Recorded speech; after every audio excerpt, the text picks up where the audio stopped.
So this show is going to be about the electric vehicle market, growth in electric vehicles, and also the components, or at least some of the components that go into the lithium ion battery. So that includes nickel and also lithium. And it's a contrasting story. The Vancouver crowd will sell you, pump you lithium, but it appears to me that just doing research on this, that nickel, there is more opportunity in nickel. Again, I'm going to read my disclaimer here. Anything I say here is not investment advice. It is for informational and educational purposes only. Do your own due diligence. Contact your financial advisor. I will lay out the research and the analysis here, but it does look compelling that there will be problems with nickel supply going forward. Unfortunately for the lithium market, there was oversupply. So this happened, this was released last week. First of all, before I talk about nickel, lithium, pros, cons, let's just do a 30,000 foot view of the electric vehicle market. So the electric vehicle market is not really a free market. It's mostly built right now with political decrees from governments and from tax credits and tax subsidies of either the manufacturer or a tax credit for actually buying the electric vehicle or other perks. The picture there, guys, is the Porsche Taycan that is coming out, I think, at the end of next year, at the end of 2020 or early 2021. It's supposed to have, I think, 600 horsepower and go 0 to 60 in sub 4. I think it's like 3.3 or 3.4. It has enormous acceleration. So that's going to be Tesla's competition there for the Model S and the Roadster. There is a lot of competition coming. However, this may look like capitalism and free markets, but really behind the scenes, it is government directives, especially in the European Union, especially in the United Kingdom. And there are challenges with that. So people have told me, and I've spoken with other experts, that there's enormous problems with electric vehicles. There's not enough chargers. There's not enough chargers here in the United States. There's a lot in California, I believe, but throughout the rest of the United States, there's not really that many. Elon Musk promised that there would be already, and there's not. Of course, the promise wasn't fulfilled. The promise was not kept, but that is a major issue. Another major issue is range and battery. So the range of these electric cars before they need a charge and their battery ability. So the electric, in spite of all this, politicians, especially in the European Union, are mandating, it looks like in the United Kingdom and in France, British and French governments. This was, let me see the news story here. This was from August of 2017. British and French governments mandated the month before this article came out, so that was July of 2017, committed to outlaw the sale of petrol and diesel powered cars by 2040, and carmaker Volvo pledged to only sell electric or hybrid vehicles from 2019 onward. So the number of electric cars in the world in 2017 passed the 2 million mark. It actually in 2016 passed the 2 million mark because this article is from 2017. And the International Energy Agency estimates that there will be 140 million electric cars globally by 2030 if countries meet Paris Climate Agreement targets. I do not think that there will be 140 million cars by 2030. That is not that far off. However, better research, guys, is according to Allied Market Research, the global electric vehicle market is projected to reach 567 million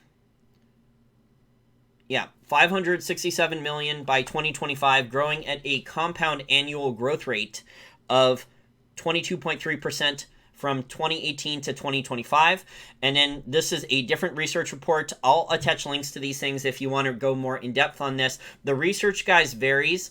These are all projections. So a lot of this, though, like I said, is not free market demand.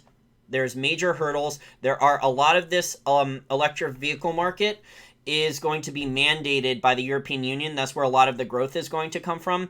Tesla has, in my opinion, saturated a lot of the American, especially the high-end cars. Tesla has satiated a lot of the electric vehicle market. So according to the second research report from Statista, electric vehicles are projected to account for 7.6% of the global auto sales in 2026, up from just 1.2% in 2018. So there is growth there. However, if you're an Austrian school economist, a libertarian, a free market person, you must acknowledge that this is not a free market. This is mostly all about government directives, government saying we want more electric cars. The people, there's this Tesla narrative out there that big oil is trying to kill Tesla and that the rich elites are trying to kill Tesla. It's the exact opposite, guys. The rich people at Davos, the rich people in corporations, the rich people in Hollywood, the rich people in Silicon Valley, they all have almost all of them have electric vehicles already. They almost all have a Tesla. So this narrative that Elon Musk and Tesla is spinning, that all these people are out to get Tesla, a lot of the people in the Davos crowd, the Bilderberg crowd, they already own an electric vehicle, at least one of them in their car fleet. Okay? They're not against Tesla. In fact, they've been, maybe if the Democrats either gain control of the White House after the 2020 election, or the Democrats gain a larger majority in both houses of Congress, Tesla will get its subsidies restored, or even more subsidies to benefit itself.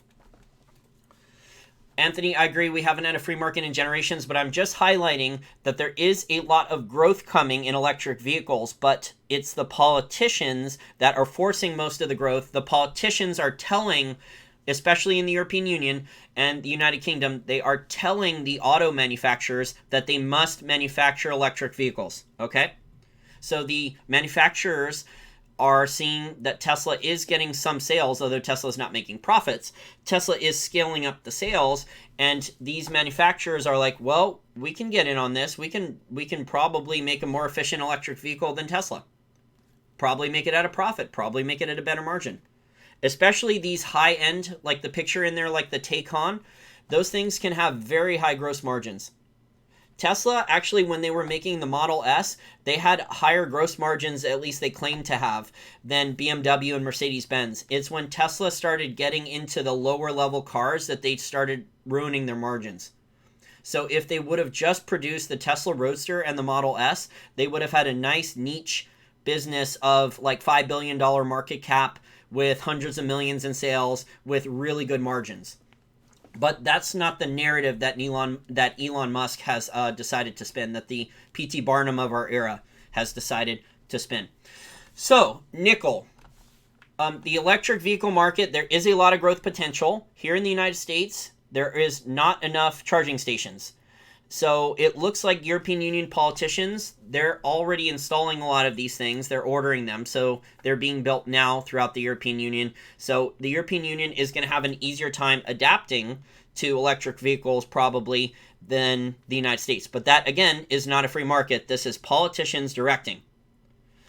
So now, if you want to read more research on that, I will attach links to some of those articles. So now let's talk about lithium and nickel. So there's the lithium ion battery, which for now is the preferred battery. There's different types of it. There's different cathodes. There's a really good infographic that I think it was put out last year. No, it was 2016. So that was put out by Jeff Desjardins, a visual capitalist. He put out an absolutely great infographic called the Battery Series about raw materials, about what goes into the batteries. It's really, really good charts and graphs. You'll have to take a look at it when I put a link to it for you guys to take a look. But a lot of these batteries, example for the Tesla Model S, of the lithium ion cells, there's a lot of different formulations, many cathode types, but 80% of the battery is nickel, according to this infographic. And there's other research where I was looking on, let me pull this up. Pull up this PowerPoint here. There's other research that nickel is used is 30, depending upon which car company is manufacturing the electric vehicle, it requires 30 to 110 kilograms of nickel in each electric vehicle battery, So the lithium ion battery does have lithium in it. However, it requires more nickel than lithium in many cases. I was looking up the comparisons for how much lithium goes into the battery, and it looks like right now a 70 kilowatt hour Tesla battery uses 63 kilograms of lithium carbonate, of which 19% or 12 kilograms is actually lithium. So that's about 0.17 kilograms per kilowatt hour in Tesla batteries. kWh, if that's kilowatt hour. He didn't list the abbreviation. So there's actually more nickel required in lithium ion batteries than lithium. And here's the thing. So the Vancouver stock promoter industry was telling you guys the exact opposite. The exact opposite, that lithium was in short supply, that lithium was more important for the battery. And so over the last couple years, they pumped a lot of lithium juniors. And lithium really, geologically, lithium really is not rare at all. There's an abundance of lithium in Bolivia. Bolivia is actually called the Saudi Arabia of lithium, but Bolivia doesn't have its act together. Bolivia, if they ever got their act together, they could actually produce lithium at the lowest cost in the world by far. They could just do evaporation ponds. So they could do it very, very cheap. They would barely even have to mine. And there's also a lot of lithium in Argentina and Chile. There's another large lithium producer, and they do very similar techniques to Bolivia. There is a lithium producer. Actually, this company produces potash too. So this is an interesting company. The company is named Sociedad Química y Minera de Chile. And their abbreviation on the stock market, on the New York Stock Exchange, is SQM. So Sally Quiche Mike. And this company, it's a solid company. It's not growing like crazy. It's just a solid company. They have a market cap of around $6 billion now. They pay a 3% dividend yield. They have over $1 earnings per share. And they mine lithium and they mine potash. And actually, it's kind of good that I waited to do this show here because they just announced earnings last week on August 22nd. And during their earnings conference call, they reiterated that they disappointed with their Q2 results, and they forecast massive continued oversupply of lithium. So I'm going to read you the quotes here from the CEO of Sociedad Química y Minera de Chile. Okay, quote, "We have seen lithium supply growing more than demand over the past few quarters, putting pressure on prices.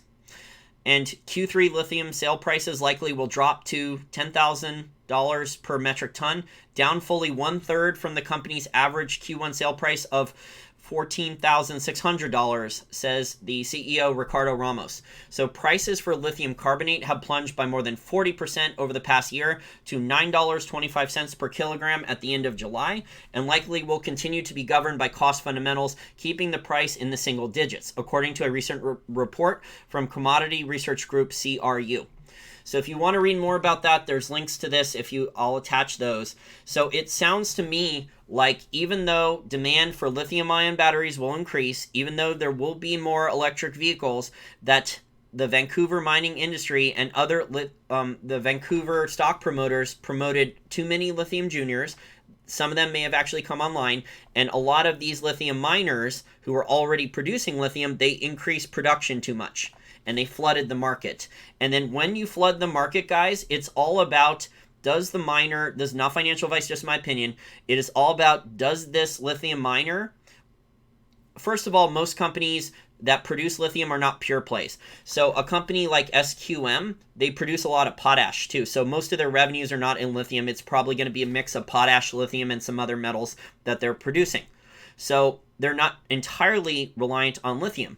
But then if the price of the commodity is falling, it's all about which mining company if they're mining the commodity with the prices falling, which producer is the lowest cost producer, can they cut costs, and do they have too much debt on the balance sheet? So those are, then you start getting into that game. Or did the mining company hedge? Did they lock in a higher price? And in my opinion, I don't think you have to do that with nickel. Now, nickel is tricky, and I'm going to explain why. So I have opened the Wikipedia article for nickel, and nickel is a silvery white lustrous metal with a slight golden tinge. Nickel belongs to the transition metals and is hard and ductile. Pure nickel powdered to maximize the reactive surface area shows a significant chemical activity, but larger pieces are slow to react with air under standard conditions because an oxide layer forms on the surface and prevents further corrosion. Even so, pure native nickel is found in Earth's crust only in tiny amounts, usually in ultra-mafic rocks and in interiors of larger nickel-iron meteorites that were not exposed to oxygen when outside Earth's atmosphere. Meteoric nickel is found in combination with iron. So this is an important thing about nickel. Nickel is normally a byproduct. So it's found with iron, or it's found with copper, or it's found with other base metals. So nickel, it is very, very rare to find a high concentration, a high grade of a nickel deposit. Normally, nickel is a byproduct, and it is very, very low grade. Meteoric nickel is found in combination with iron, a reflection on of the origin of those elements as major end products of supernova nucleosynthesis. An iron-nickel mixture is thought to compose Earth's outer and inner cores. Use of nickel as a natural meteoric nickel-iron alloy. So nickel is commonly used in iron alloys, has been traced as far back as 3500 BCE. Nickel was first isolated and classified as a chemical element in 1751. Okay, who initially mistook the ore for a copper mineral in the cobalt mines. So it sounds like nickel also occurs with cobalt. So copper and cobalt, nickel is along for the ride. Nickel's a byproduct. It tends to hang around copper or iron ore, or I guess cobalt is also very rare. Cobalt is used in lithium ion batteries as well, but cobalt is another metal that's a byproduct that is very difficult to play. There are no real cobalt pure plays. You will see marketing schemes where it's named as a cobalt pure play, but most of these mining companies that produce nickel or produce cobalt, that will not be their primary source of revenue in most cases. It is very rare for a mining company that is producing for nickel to be their main primary source of revenue. There's a very few of them. I think, let me pull up this chart here I have the PowerPoint presentation open. One of the companies that does produce a large amount of nickel on a percentage basis as of the end of 2018 was Norilsk Nickel. They produce 20% of their revenue is nickel, which is not the most out of the company. They have 27% of their revenues in copper and 34% in palladium. And this company, if you were to just look at the mine, at the grades, at the reserves, at the balance sheet, at the dividend, you would say that this is an absolutely outstanding mining company. And this is not financial advice, but in my opinion, this mining company is very well positioned for the long term. However, the caveat here is that the company their mines are in Russia. The company's listed on the Russian stock exchange, and they do have a foreign listing. It is on the London Stock Exchange or over the counter here in the US. And I think their dividend, it was at least 8% the last time I looked at it. So this company is profitable. They generate free cash flow, and they have arguably the absolute best nickel mine. Norilsk Nickel does the best nickel mine, producing nickel mine with the highest grade and longest life reserves on the entire planet. It's in Russia though. So for those of you who are risk adverse and you don't want to do anything to do with Russia, then avoid it. I would stay away. But you go where the geology is sometimes. So it's a world-class asset. It's listed as one of the top tier 1 nickel mines. And the mine is projected, I think, to run for over 70 years. It's just insane. And in the company's PowerPoint presentation, if you take a look on their website, they have a list of all the other production costs for all the other nickel producers, and all the other nickel producers are pretty much bunched together. And this company, Norilsk Nickel, their costs are way below everyone else. We're talking more than 20%, more than even 30% below everyone else's.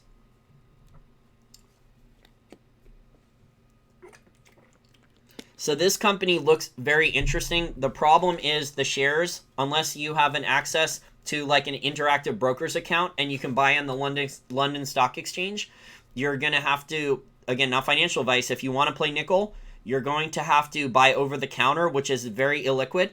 The bid and the ask on the spreads, the spread between the bid and the ask are not going to be good. And then you're taking a lot of geopolitical risk with a Russian company.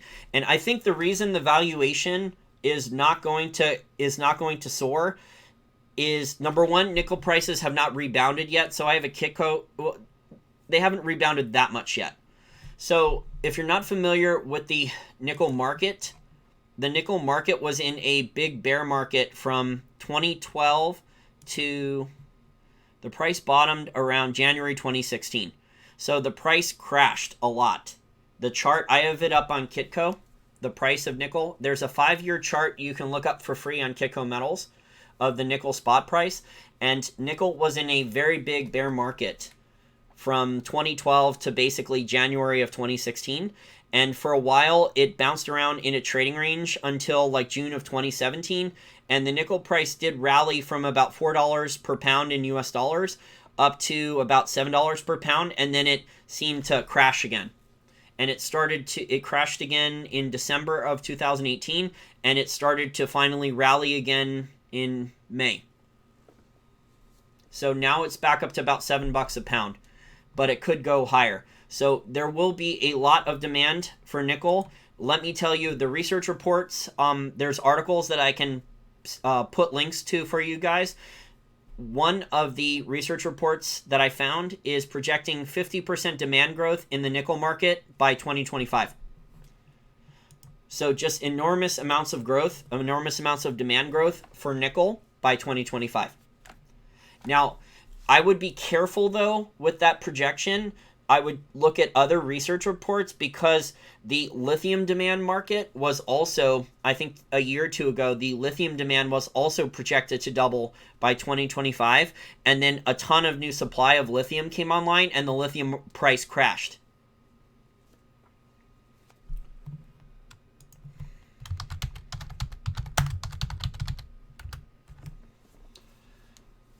So this company, again, this is not financial advice, but out of the nickel miners I looked at, the geology, the balance sheet, the free cash flow, the quality of the asset that this company owns is world-class. Plus you get palladium revenues. You get exposure to palladium.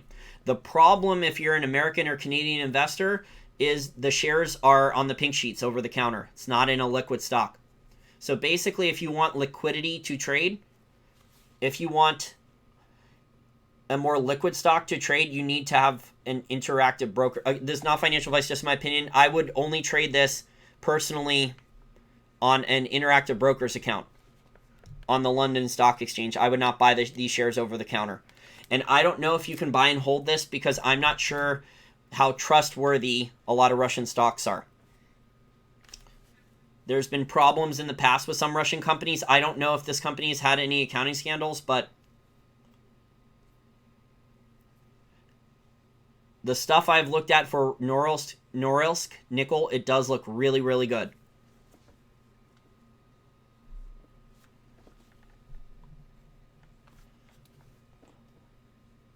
Ryan asks, aren't the car companies over-inventoried? How can there be more demand before you enter recession? Yeah, so this is the thing. You may have time to wait.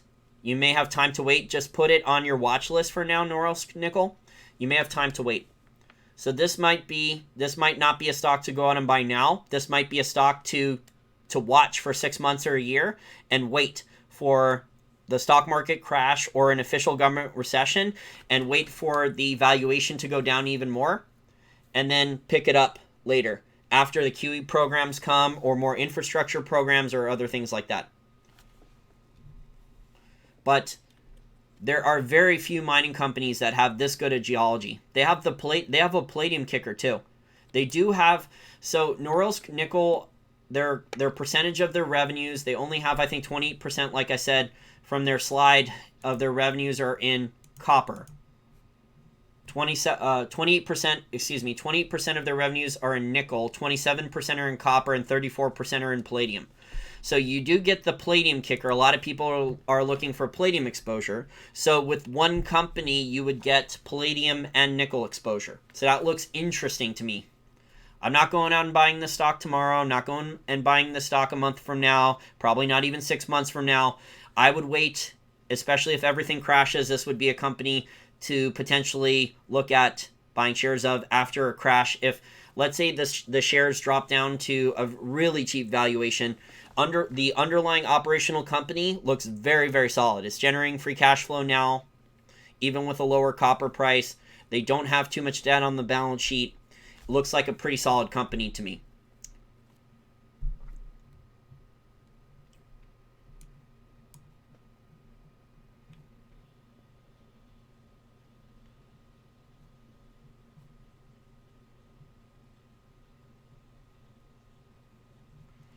Jonathan asks, should I avoid mining stocks with any significant reliance in base metals?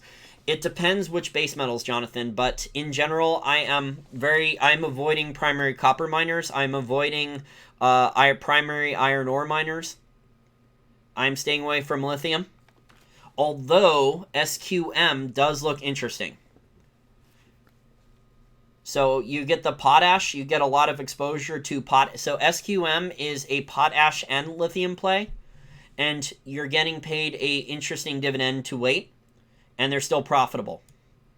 So SQM does look very interesting to me, but it's not that hard for additional lithium supply to come online in Argentina and Chile. So in 3 to 5 years, a lot more supply could come online for lithium supply. I do not think that that is the case with nickel. I think nickel is different. So nickel has enormous projected demand. It is normally, when it's found in mining deposits as a byproduct, it's normally very low grade and not the ideal usable type of nickel. Norilsk Nickel explains this on their website and in their PowerPoint investors presentations about how it's better to have tier 1 quality nickel. I don't fully understand all the difference, so I would have to study that more. But it sounds like the separation process is easier. But I don't think that the bottom line for the electric vehicle market is there's going to be a lot more electric vehicles with or without a recession, because there's people at the top, the economic and political elites, if they don't already own a Tesla, or they don't already. Speaking of Tesla, I just found a new article that came out a couple days ago on Seeking Alpha, and this guy is tracking the European electric vehicle sales. So the sales numbers of the Tesla Model X, the Model S, the Jaguar I-Pace, and the Audi e-tron sales since May 1st in Europe and the US. And then just like the Tesla models lead in the US, Audi leads in Europe. Add it together, and Audi sells approximately as much as the average of Model X and S. And the Jaguar is already tied with Tesla X and S average in Europe, but is way behind in the US. So Tesla's Model X and S unit sales were down 32% for the first half of 2019. That's a catastrophe for a growth company. So it seems that Tesla for now is doing okay with actual sales, not with profits here in the US. Although if you take a look at the Tesla Q, which is the money sign, and then TSLAQ, which is the bankruptcy sign, on Twitter, you will see that there is a lot of finished Teslas just basically parked in empty lots here in the US. So I think Tesla is dealing with a lot more competition, and a lot of this has to do with what the European politicians are mandating, and that's why you have BMW, Mercedes-Benz, others. I think BMW is coming out with 5 or 6 different new electric vehicles in the next 4 or 5 years, and Mercedes-Benz is coming out with another 5 or 6 different types of electric vehicles in the next 5 or 6 years. And then you have, in the next couple years, you have that Porsche that you see on your screen. And that's probably very quickly, I think they already got a bunch of deposits for that. That's probably going to be the top electric vehicle sports car. I think Bentley just released a concept car for an electric vehicle, but that's more, Bentley doesn't really do, they're more of the bulky sedans, the fancy sedans, rather than the sports cars. But Tesla, rather than focusing on the highest margin cars, electric vehicles that they can make, like the upgrading the Roadster and the Model S, their business plan decided to do a bunch of other stuff. They're trying to sell like a cheaper electric vehicle to everyone to save the planet. And you can see in their financial statements it's backfired. Well, what's funny is I've tried challenging some of these Tesla bulls, and I met one Tesla bull who claimed to have read Tesla's financial statements. Pretty much all the other ones have not read Tesla's financial statements or don't know how to read their financial statements. And one guy on Facebook who was a libertarian claimed to have read Tesla's financial statements, and then when I questioned him on some of the basic stuff, he didn't know any of that. So it's just mostly on faith with Tesla. And in spite of the bad news with Tesla, Did you guys hear that Bethany McLean now is investigating Tesla Motors and Elon Musk? If you're not familiar with who Bethany McLean is, she was the investigative journalist that helped uncover all the corruption and fraud at Enron. So she has a really good track record. And she released a new expose article for Vanity Fair. She released it, when was it? On August 25th. So, how Elon Musk fooled investors, bilked taxpayers, and gambled Tesla to save Solar City with a shareholder bailout from Tesla. And, of course, she's being attacked. And, of course, in spite of the bad news, in spite of Tesla having a bad quarter recently, Tesla shares are up. Tesla shares bottomed at around 178 on June 3rd. And they've rallied pretty strongly since.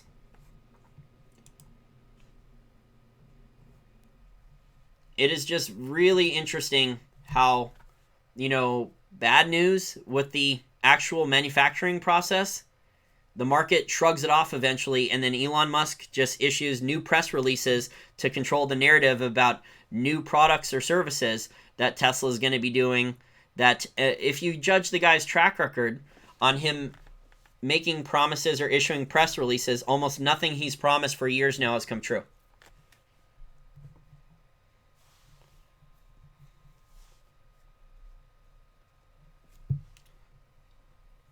Well, here's the thing. Tesla had the first mover advantage. The Model S had really good reviews. They were making really good high quality electric vehicles before anyone else.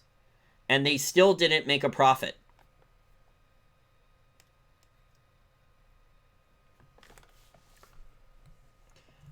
So I'm well aware that electric vehicles have problems. I'm well aware that there's not enough charging stations here in the US, but this is what the politicians seem to be pressing for, especially here in the US. If the Democrats gain a larger control of both houses of Congress and a Democrat president wins the 2020 election, electric vehicles, money spent thrown at electric vehicles will be, and charging stations will be a big part of the agenda. In a free market, I don't think there would be as much demand for electric vehicles. A lot of people bought their Teslas because of the tax credit. And now the tax credit, because Tesla is manufacturing more electric vehicles, that tax credit's going away.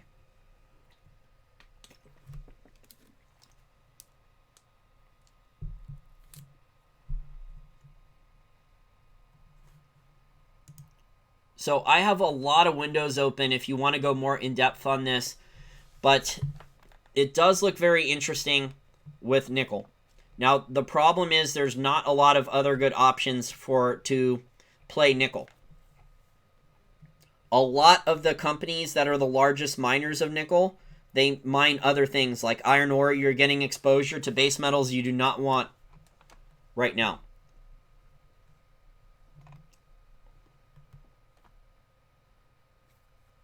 Like BHP, for example, BHP Billiton has a lot of nickel assets. They have Cerro Matoso mine in northwest Colombia, as well as Nickel West and Worsley operations in Australia. The problem with BHP Billiton, they have massive exposure to copper and iron ore. So you're not getting that more concentrated nickel play. Nickel, I didn't look up how much of BHP Billiton's revenues are from nickel, but I would guess they're probably 20% at most. Probably less than that.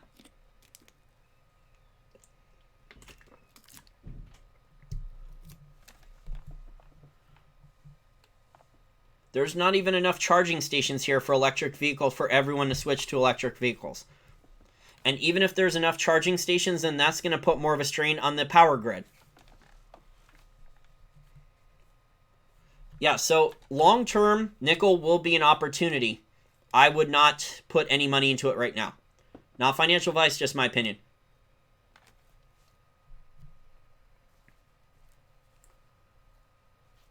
Thanks for the super chat, Ron. I appreciate it.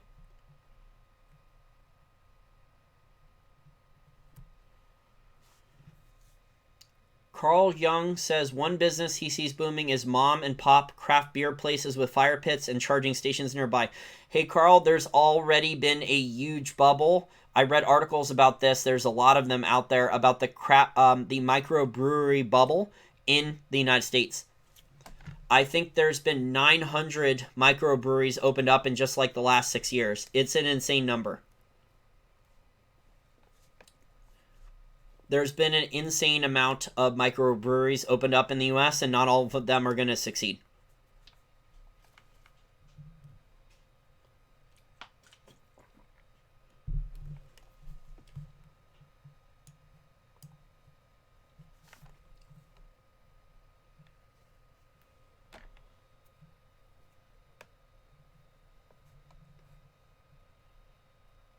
Gavin says it will only work through supercapacitors hooking up to high voltage lines briefly.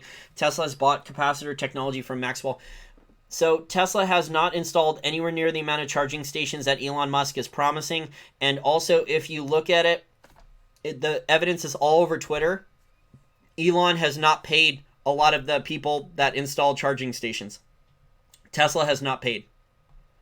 So there are people that set up charging stations that Tesla told them to set up charging stations and said that they would be paid back, and they have not been paid back.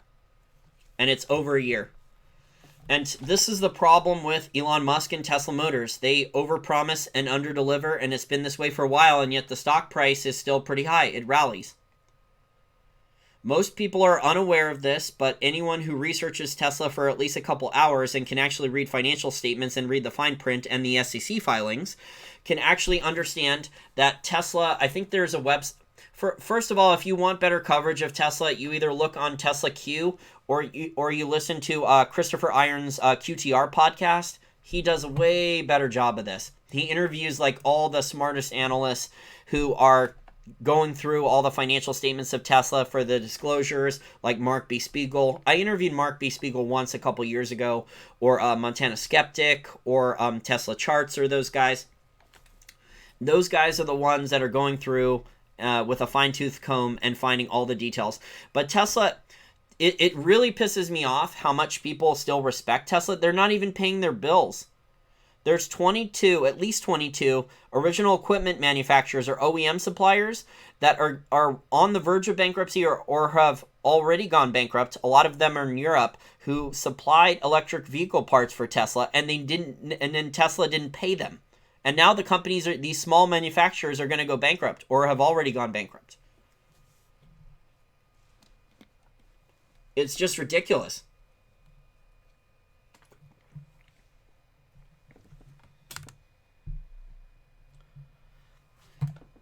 Drive a Tesla for yourself. Promise you will realize, holy shit, this is better. Yeah, if I don't put it in autopilot. Because it's not really autopilot. I have heard that the Model S is really good. It has good reviews. Elon's problem is he's tried to basically democratize electric vehicles, and he cannot make a profit doing it. The Tesla raised capital. They raised like $5 billion in cash earlier this year, and at some point they will burn through it. They either have to have a couple good quarters, their sales are not going up, so the narrative that this is a growth company over the next couple quarters, that narrative will be dead. Which is why Elon Musk, and he's acting like basically the man behind the curtain. It's a sleight of hand for him. And he's acting like the man behind the curtain from Wizard of Oz.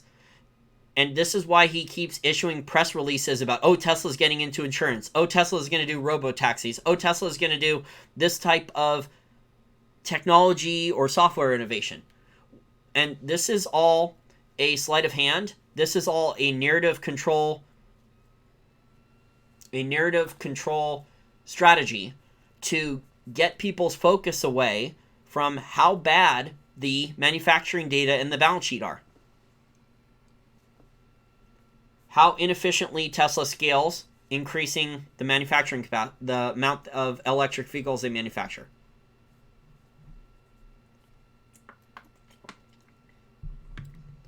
No worries, they bailed out GM, might as well bail out Tesla. And Eric, I'm in agreement. I think Tesla will get a bailout if President Trump loses the White House in 2020. So if it is a Democrat, Tesla will get a bailout. This is the world we live in. Look, it looks like GE's going to get a bailout. Why do you think Stanley Druckenmiller bought those shares? It is very weird that Stanley Druckenmiller... I don't want bailout, winging it, Tracy. I don't want any bailouts either, but I'm just calling it like I see it. The reality of the situation is, even if me and the people listening to this podcast don't want this live stream show, which will be podcast later, I guess, don't want bailouts, the people in power just create more fiat currency, digital debt-based fiat currency out of thin air and do bailouts. And we don't get to vote.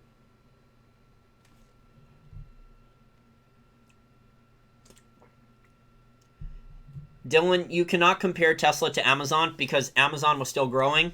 Tesla, you can't tell me, oh my God, you can't tell me that Tesla's still growing now.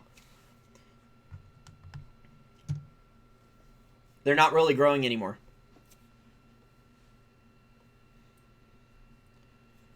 And all the competition is... Amazon didn't have any real competition. What competition did Amazon have initially? They had very little competition. What, they had eBay?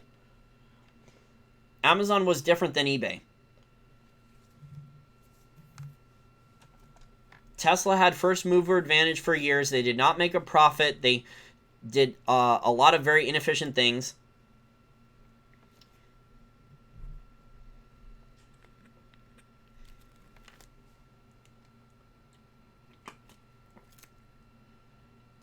The shares of Beyond Meat, guys, is starting to fall too. I think it's down 33% from the highs.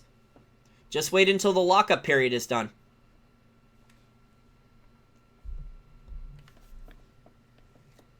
I'm not going long copper yet.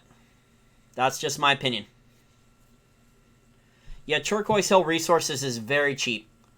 But Turquoise Hill Resources could go cheaper, or Turquoise Hill Resources could get bought out for pennies on the dollar, and then your thesis that you were going to get upside is gone.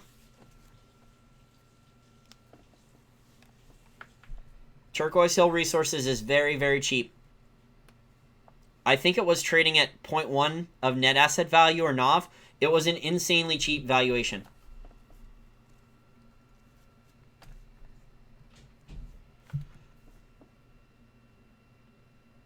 Tesla sales in Europe. I just read this.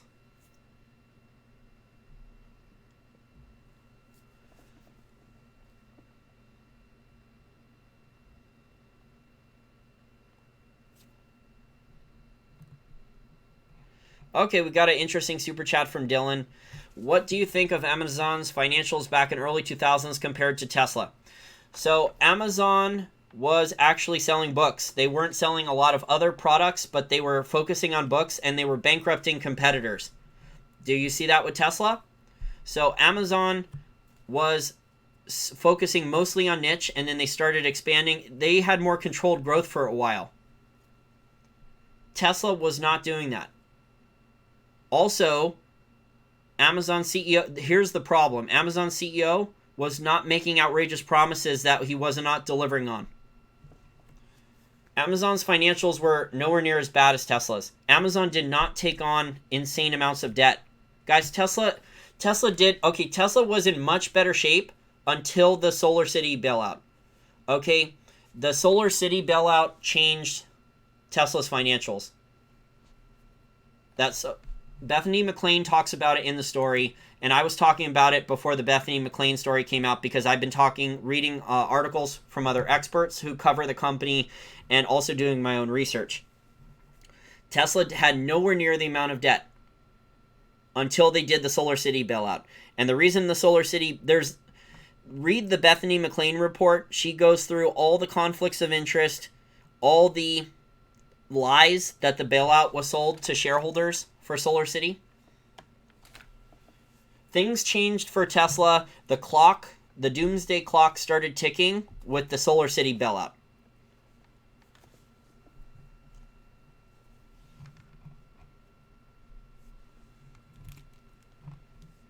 I believe Tesla added many billions of dollars in debt with the Solar City. And then they built the factory in Buffalo with taxpayer money. Apple started selling new products, man. Apple came out with the iPod. Apple was focused on not only growing, but making margins. Okay, making profits. Why are you comparing Tesla to Apple? When Apple came out with new products, they made sure they made profit from them. This is not what Tesla's doing. He tried growing for the sake of growing. Yeah, I'll put a link to Bethany's report later. It'll be in the information and description section.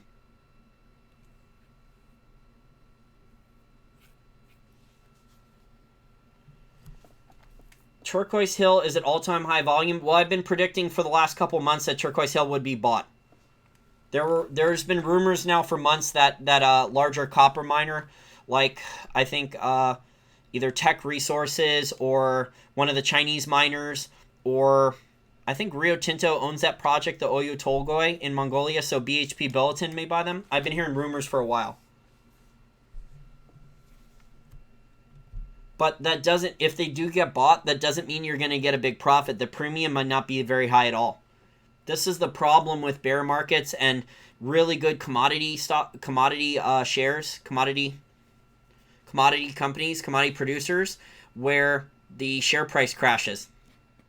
Sometimes management team, this has happened to me too with an oil company, management team will sell you out.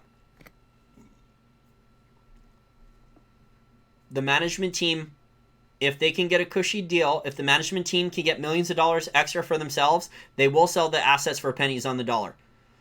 And there's sweetheart deals added sometimes where all the management teams, all their extra stock options are bought out by the acquiring company that you might not find out about until later. And then the shareholders get screwed because you were doing your research and valuing what the assets of the company are, and then your assets are bought for pennies on the dollar and management team got a golden parachute.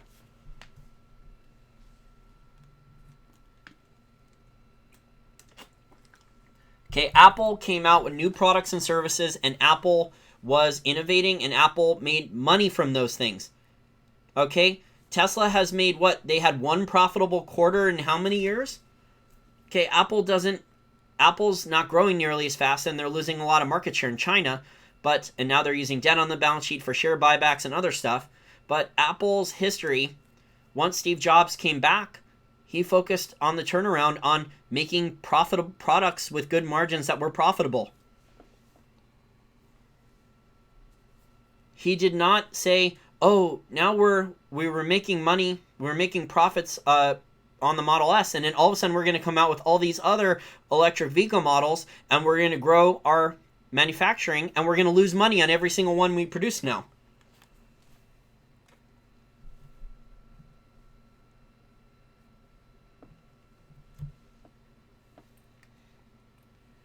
Amazon did not go crazy with the debt. Tesla is crazy with the debt now. That's the big issue they have. So the narrative of them being a growth company is going to slow down. You're going to see that over the next couple quarters. They're going to disappoint. And Amazon CEO is not looked at as crazy. He worked hard. He didn't have to commit securities fraud. He did not have to tweet out. He did not have to go after any troll online. The stuff Elon Musk is doing, guys, is so unethical, so dishonest. He's going after so many people online. It is insane. if he was a competent and quality CEO, he would not be doing any of this stuff. He'd be like so many other CEOs at large corporations where they focus on improving the company. They're not going to go after Twitter trolls or a short seller. There's not going to be a phone call to a guy's boss who wrote a Seeking Alpha article threatening to get him fired or doxing him to his millions of Twitter followers.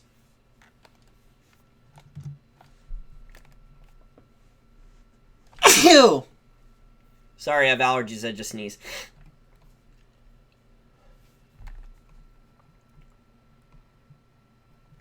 Okay, there's a lot of red flags. John Hempton, who is the Bronte Capital short seller, he actually likes Teslas. He owns a Tesla. He likes his Model S. However, he short the company. He said there's 300 red flags.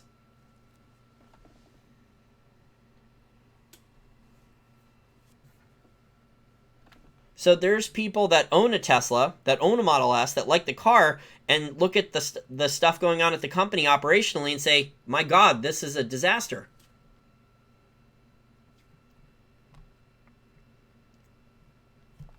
Well, it just shows how ridiculous the American justice system is, that he could commit securities fraud, get a slap on the wrist, and then basically keep doing it. The stuff, he's leaking all these internal emails. He's found pro-Tesla journalists, and he still leaks this stuff.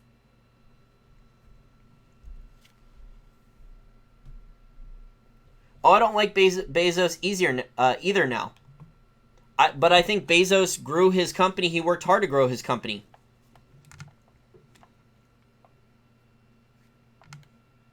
Bezos is getting very political now. I don't know if Bezos was always this political. I don't remember following him many years ago and him being this political.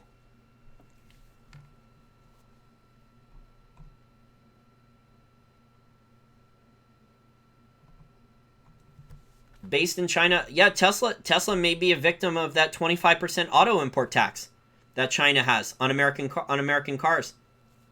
I don't think they're going to get an exemption. As this tariff escalation that was announced on Friday, there's supposed to be a 25% import tax on American cars. Okay, guys. Well, I'm getting tired. I have a ton of articles that I could that I will link you to. Getting tired. My tongue's getting tied. And if you want to take a look at these, you will learn more about nickel. You will learn more about lithium market. The lithium market, to me, does not look good right now. I'm avoiding it.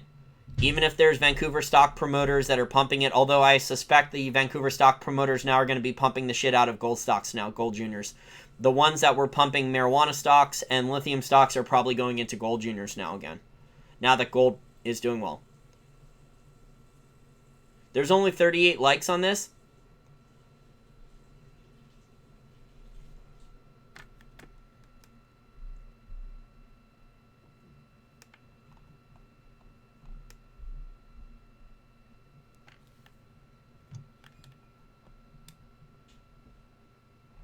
Yeah, I'm not a fan of Jeff Bezos.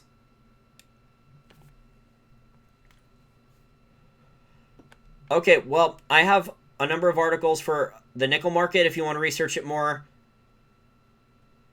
And Norilsk Nickel has good research also on the electric vehicle market in their investors' presentations. So I'm taking a break now, and I'll figure out what I'm going to do for content tomorrow. Everyone have a nice rest of your week. Bye.